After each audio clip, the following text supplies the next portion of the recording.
why black people don't boycott ghetto gaggers. What's going on, everyone? Today we're here with Miss Diane Corns. Now, how I found out about her channel, YouTube does a lot of suggested videos. So she was speaking about culture vultures, and it caught my attention because most of you know I cannot stand culture vultures. And Diane made a pretty good video about two culture vultures, one named Whoa Vicky, and the Cash Me Outside girl, which her name is Danielle Bergoli.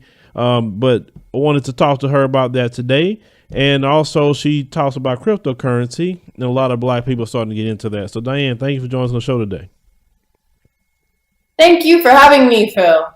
I'm so excited to be here. All right. So Diane, one thing I found out about you when I was just doing my research was that you live in South Africa. I do. All right. I definitely. Which is a great thing that you're in South Africa. So originally you were born in the U.S., correct? Of course. I was born in Duval County, Florida.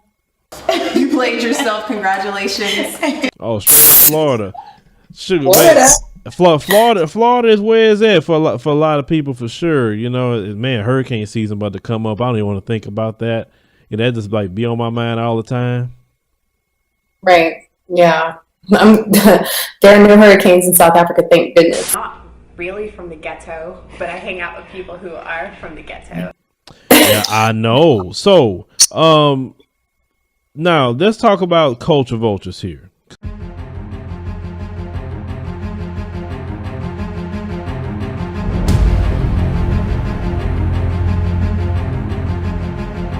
Right? So, okay, sure.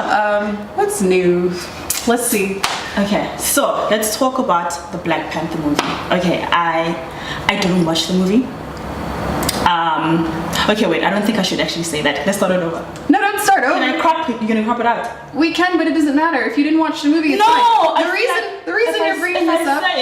The movie. No, it's fine because I didn't even watch the movie until the other day. So you're not like a bad black person if you didn't watch the movie yet. I didn't watch the movie, but I was watching a review that you showed me. Right. And so I thought, let me just watch this review since I didn't watch the movie, so that I know exactly what I'm expecting.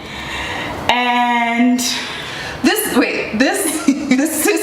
review that we're gonna discuss of this movie was done by Dr. Umar Johnson, who's like some African studies major. Obviously knows a lot about African history, but he makes a freaking 3-hour-long review of a 2-hour movie, which is super self-indulgent. And we watched it and we couldn't finish it. No, we couldn't finish it. No, I mean, it takes so long. Eventually you kind of get bored. Yeah. Even though you don't know what the movie's about, or you kind of have an idea. So it's just, he goes in too deep and it's unnecessary, and I just don't get him. And out of everything he said, the hair topic really touched me. That's what, that topic, I was like, are you for real? What did he say? First of all, in his review of this Black Panther movie, he goes and says, oh, the black African women in this movie wore their good old nappy hair. They wore their good old nappy hair. Well, in that same breath, was that supposed to be a compliment or a freaking insult to black women, or what? And then what did he say? He calls for black men to demand? Who still demands nowadays? I mean, come on.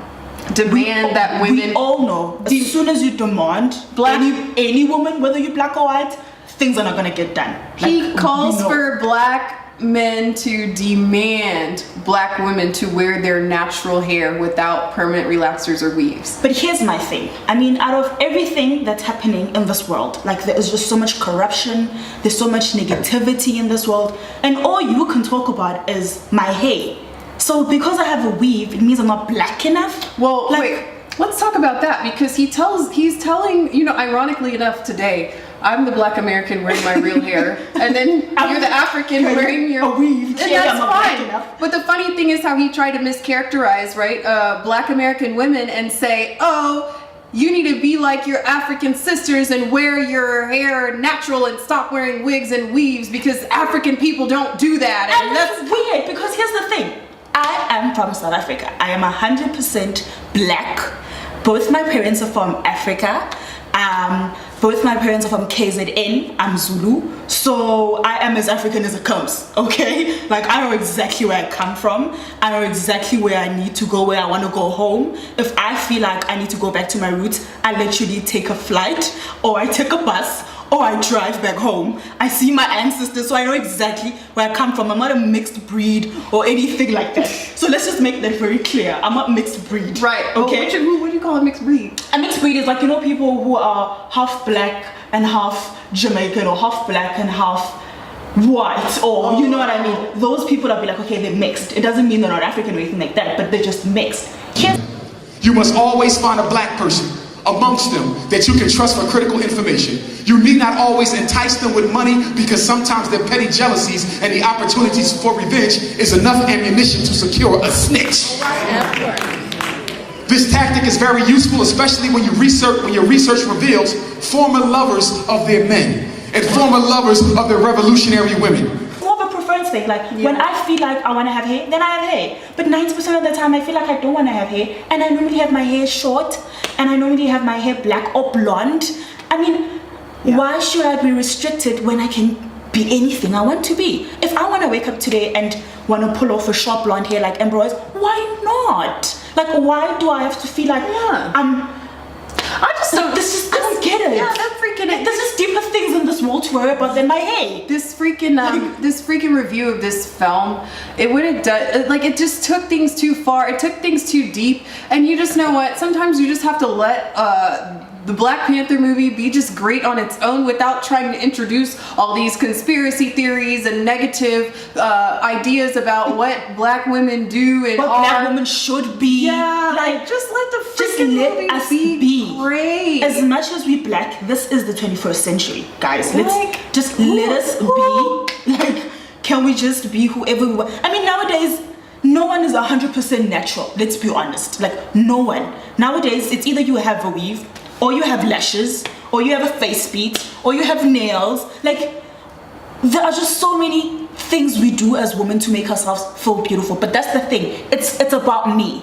It has nothing to do with my identity. It has nothing to do with me feeling like I'm not black enough, or I'm not beautiful. I want to look like the next white woman. White women put on weaves as well. Like, literally. They started off with clip-ons because it was easier for them. Now they put on a full-ass wig like us. Like, they do. A full-on wig like us. I mean, Kim from the Real Housewives of Atlanta, she puts on weaves, like a full-on wig. And there's nothing wrong with that.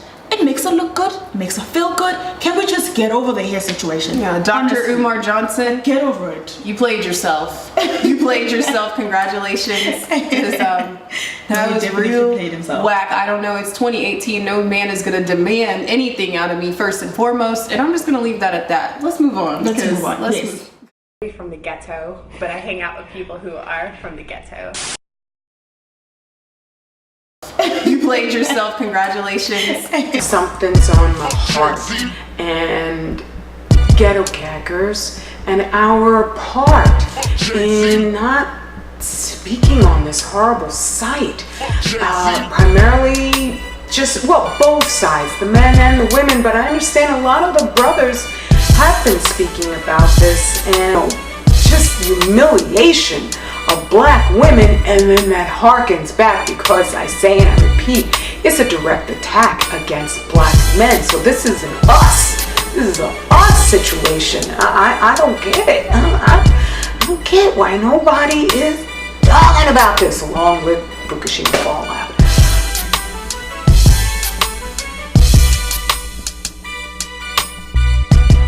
Here's the plan. 1 million Ghetto Gagger, baby.